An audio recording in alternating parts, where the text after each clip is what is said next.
Hey, what's up, everybody, and welcome to another episode of The Experience Maker.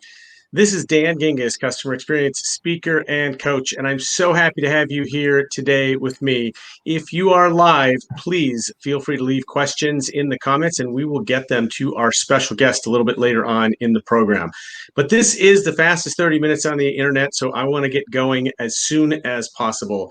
I am super excited to welcome today's guest. He is a mentor, a friend, a person I have long looked up to since I met at Social Shakeup, I think 5 years ago, and that very conference is going on this week as well. He's also the author of several books, including two of my absolute favorites, What's the Future of Business, WTF, and X, The Experience, When Experience Meets Design. He was able to actually, especially in that latter one, make an experience out of reading a book, which is a really, really hard thing to do. Ladies and gentlemen, Mr. Brian Solis. How you doing, Brian? Wow, what an intro. It's good to see you, Dan, and it's got to be longer than 5 years since we've met. Maybe it was 7. I don't know. It was a while ago, but I remember seeing you speak at Social Shakeup, and I remember asking you to sign. I believe that was what's the future at that point, and here it is. I've got my signed copy right here. Oh man, So that I means it remember. gets I on the remember that on the moment too. that means it gets on the special shelf that are of the signed books. And actually, I remember when you signed X for me as well. That was, I believe, San at Social Diego. Media Marketing World, Yeah. and you and I were scheduled to speak at the exact same time in like adjoining rooms.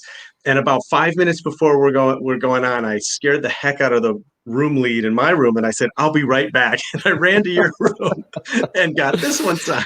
Oh man, well, thank you, Dan. It's a real pleasure to be here, and also it's been a privilege to watch you just grow and shine. I think we've had several engagements. In fact, didn't we do something at Discover way back in the day? I Uh, think we did. Yep. I remember that as well, and to see you thrive and become an author and become a keynote speaker, and now having your own show, you're a rock star, Dan. You're gonna have to start giving me lessons of what to do next. Well, it's too kind. I definitely learned from the best. But yes, I remember you came and interviewed me and my boss, the chief digital officer, about what we were doing. I think it was for a white paper you were writing. That was super exciting. That's And right. definitely one of the earlier times that we met and got to engage with each other. So you are now, I forgot your actual current title during that whole introduction. You're now the Global Innovation Evangelist at Salesforce. And I've been dying to ask you, you were off on your own for so long, doing your own thing as a speaker, an entrepreneur, and consultant. Now you're with one of the largest companies in the world. What prompted the change? And tell me a little bit about what you're doing. Well, before Salesforce, I was an author speaker, but I was also an analyst and digital anthropologist. And I, for many years, studied how markets were evolving, studied how technology was affecting markets and also behaviors. And a lot of that would ladder up into conversations like customer experience, experience innovation, corporate innovation, and service innovation, just kind of all around to help companies compete as markets were evolving against what I used to call, or still call, digital Darwinism. I also studied and advised businesses to evolve, and then also startups. How to come in and disrupt markets with all of that information that I had. And startups would tend to move a lot faster, so I tried to keep the balance. When One of the things as an analyst that you do is you also have to track the technology companies that enable the things that you're studying. And Salesforce was one of those companies that I had the opportunity to work with for many years too. And I had an opportunity speaking with Vala Afshar and my boss John Toshik, and just a whole team of incredible former analysts, authors, just big brains. And when I was presented with an opportunity to join an all-star team like that, I thought, you know what, I'm ready to kick the next level of my career into high gear. And that, there's to join one of the most innovative companies in the world, and to study and track and advise on innovation it's like a life goal, like a life dream. So I'm working really hard to keep up with it. That's awesome. You are not the first of my friends slash connections that has been sucked up by Salesforce, and usually I get really good feedback that it's a great place to work, and people really enjoyed the transition. So good for you, and I know they are ridiculously lucky to have you. So that is awesome. So given that you are focused on global innovation, and also I like to refer to you. I don't know if I made this up or if someone else made this up, but I like to refer to you as the godfather of CX, pretty much because as I got into CX, I eventually learned from a lot of people, but you were absolutely the most influential and probably the first that I really just got into. And I am not kidding when I say that this book just changed how I think about things. And and so I'm just wondering, we're going through, a little bit of a unique time right now, and I'm wondering if you have any thoughts on what you're seeing in terms of obviously rapid innovation right now out of necessity. But what are you seeing that's interesting you right now, or that you're paying attention to? Well, so much. I've been at Salesforce for 6 months, and I joined the company. Salesforce was a little early on this. They started shutting down their offices before it was mandated to do so. So I started in a unique time during a unique period, and I had this whole 20 years of research body of work that's been iterative and in some cases innovative.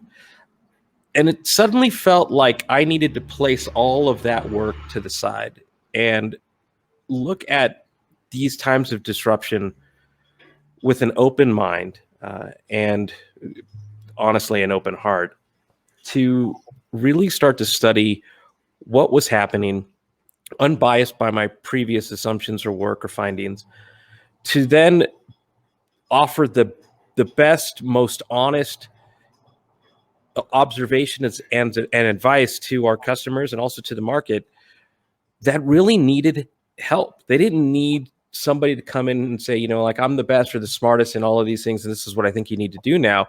We really just needed to listen and watch.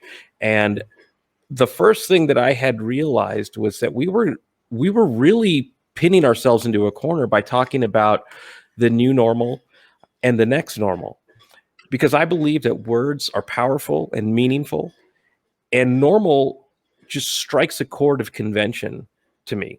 And I don't know about you, but I was not in a race toward normalcy. In fact, as an optimist, I see this time of great disruption as a Control-Alt-Delete moment to shift and really start to work toward creating a future that we've always wanted or that we want now. So the first thing I did was to get rid of the new normal and next normal from my vocabulary. And I started to look at, if I were a business totally disrupted, having to working from home, in a time of shelter in place, with a virus everywhere around us, and then also the state of affairs at a very human level. So that's just a kind way of saying politics. Then you set the stage, and then you define the parameters of which you're going to operate in. So then I said, this is going to get a name, and I'm going to call it the novel economy. And the novel economy, inspired by the novel coronavirus, where novel literally just means new and unusual. There's no playbook. There's no checklist, case studies, best practices of which to respond to. So now let's invent our way forward. So I broke it out into 3 phases. Alive, just business continuity, trying to figure out how to stabilize. Then survive. Phase 2, these are with COVID. But phase 2 then saying, all right, now as we're starting to stabilize, what do we need to do differently moving forward so that we can set the stage for phase 3, which is thrive, knowing that in a post-COVID world, this is where we're going to see some of the greatest innovation in history. So we either try to find our footing and operate within that footing, or we just find comfort in being uncomfortable and blaze a new trail forward. So it became sort of this framework for helping challenge businesses on their digital transformation roadmaps, their CX roadmaps, their EX for employee experience roadmaps. And we can get more into the weeds as to some of the crazy things that I found in just the last 90 to 120 days, but that's just kind of the bigger construct.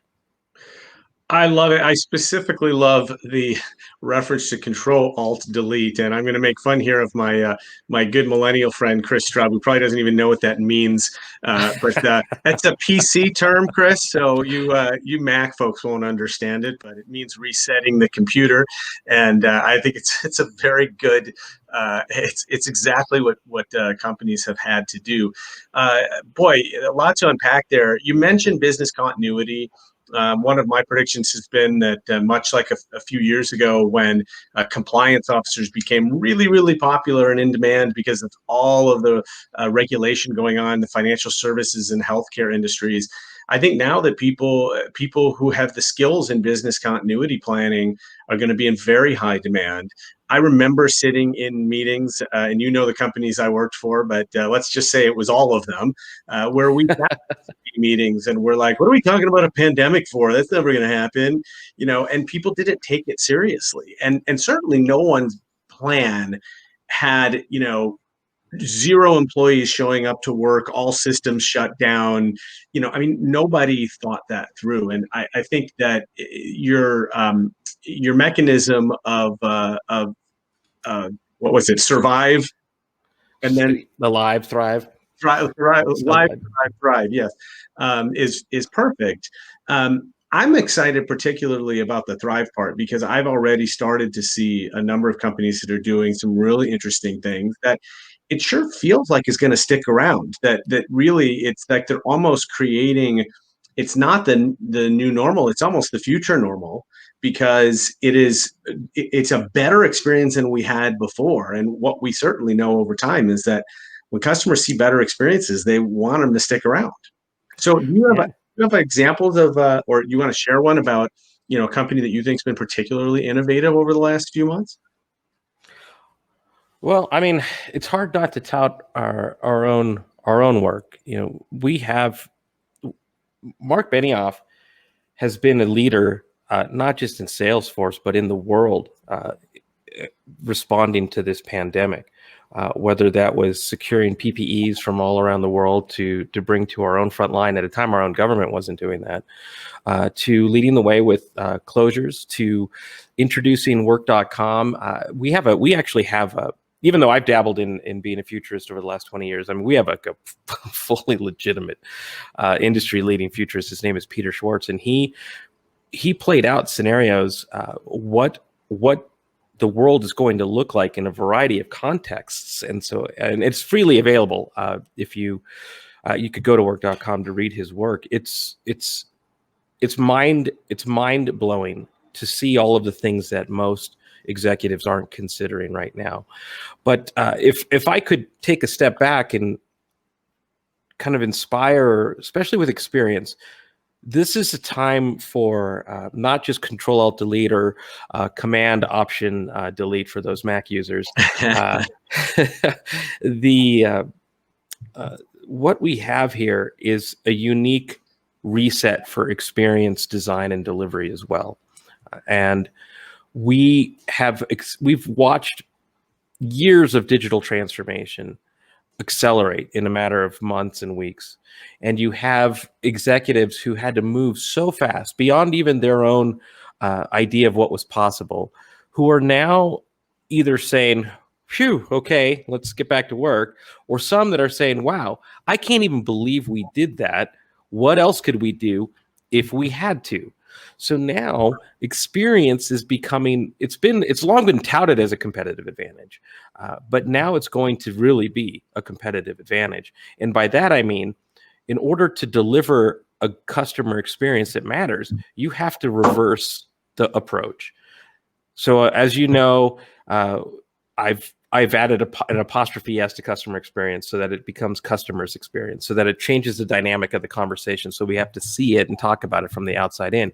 And if you look at this novel economy, what's happened with shelter in place. You have two really incredible human shifts, seismographic shifts that have taken place, and most are not even paying attention to it, the deeper ramifications of this. So this is where I want to inspire companies to be the answer to your question next time we talk, in terms of who's being the innovators.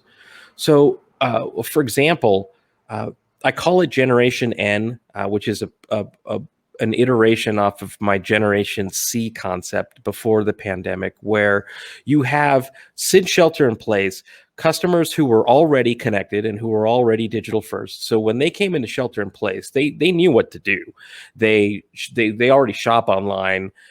They already order food. They were already familiar with ordering groceries online. They were already communicating with their friends and family online. But when everybody else suddenly had to become digital first as a matter of survival, you grew that Generation C concept and exploded it and accelerated it. So we saw, for example, 10 years of e-commerce adoption happen in 90 days. And in that 90 days, 75% of consumers experimented with a new brand or retailer and or product, and 60% of them said that they were going to stick with the new brand, product, retailer, or service. So that gives you the sense of just the incredible disruption that happened in such a short period of time. If you ask customers why they wanted to experiment and why they wanted to shift, it's because they weren't getting digitally native or just native or intuitive or pleasant experiences, right? So that showed you just how quickly CX has become a critical driver. And then lastly, if you add the somatic marker to not just digital behavior, but the somatic marker, this deep, visceral, emotional bookmark that is COVID-19, that is also combined with the state of politics and divisiveness in the world, you now have this emotional beacon that is going to not only guide how you make decisions moving forward, right? What do I buy? What brands do I support? What products do I really need? Do I need to get rid of stuff? Like, you're having these existential sort of like views of the whole world right now. And then lastly, your beliefs, your values change, they evolve, right? And then you slowly start to, and then quickly start to seek out brands and experiences and businesses and services that complement where you're going as a human being, right? So now this Generation N concept is really where, if you threw out all your data before March 1st and you really started to look at customer evolution, customer needs, if you started to reprofile customers, if create new personas, if you reimagine journeys for these times and as they're going to play out, you have now a foundation for experience innovation that is not unprecedented, to use an overused word, but it really is a source of true inspiration. It's reset all of my work, Dan. I've only been studying and writing about this since joining Salesforce. Well, and it totally makes sense because the world has not only changed immeasurably, but in all likelihood permanently. And I think that's what makes this so fascinating. I talked on last week's episode about the experience of picking up my groceries. And I'm a guy that actually likes grocery shopping. But now that I can order ahead and do curbside pickup, like I save an hour and a half every weekend. I think I'm going to probably want to keep that hour and a half even when this is over, and those are the types of changes that I believe will stay with us. And certainly there's a digital element to that. I've also seen over the last 6 months that digital experience get better. When we first started, there was not very good inventory management. So I would order my whole grocery thing. And then when I went to pick up, they only had 70% of the items, which of course didn't really help me. I can't make 70% of dinner. And I think they're getting a little bit better with that now. So these are the kinds of experiences I expect to see continue.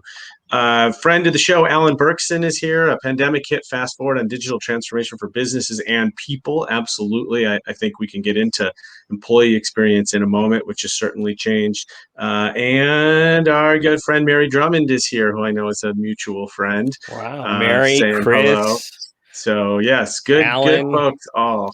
Good folks all. Hello, And thank you everybody. for joining us.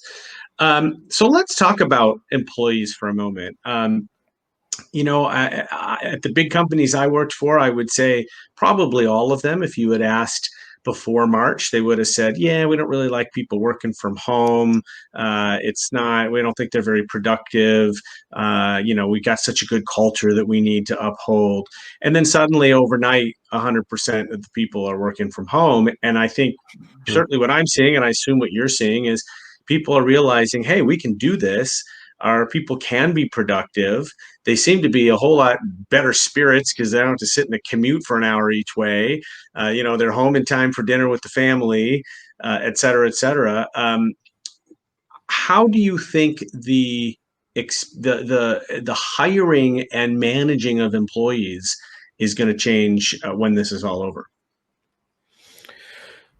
This one's super philosophical, and this is where I actually believe that social science belongs in the C-suite, and that we should be throwing algorithms at studying humanity more than we are today. And humanity, not just algorithms, but just our brain power, heart sets, mindsets, et cetera. Because the question you're asking can also be asked of customer experience as well, right? So, in the same light, they had to work from home, but now they need to shop from home. And so you change the dynamic, not just of how you get stuff, but also why you get what you do. And then also when you work, it's not just the ability to technologically work from home or to remote work. I think that's where a lot of these conversations miss the true essence of what's happening. There's a lot of fear and anxiety because of this somatic marker that we all have, right? If you look, I think it's Ipsos or Accenture data. Apologies for not having the exact source, but something like 61% and upwards of 80%, just depending on the light here, are afraid of getting sick. They're afraid of their families getting sick. They're afraid of losing their job, and they're worried about the economy, right? So you're going to have a little bit of incentive to do a good job and to build and earn trust when you work from home, because you're thankful that you have the ability to work from home. And that has reset the dynamic, or the hierarchy, I should say, of how companies used to think about telecommuting, as it used to be called, or remote work, because now there's an emotional quotient in this equation that we didn't really have to factor in before, and it makes things a lot more human. So this is why when we're looking at productivity, that's not necessarily the right metric now. We have to look at output. We also have to look at sanity and wellness and health. And all of the things that a company didn't necessarily have in its metric system. So it really then means, to use a word that I think was overused and maybe incorrectly used before the pandemic, is that it really now requires true empathy, but an infrastructure to support empathy, and that is true in EX and CX. And then lastly, Dan, to wrap up this point, and then a point you were bringing up in your previous question,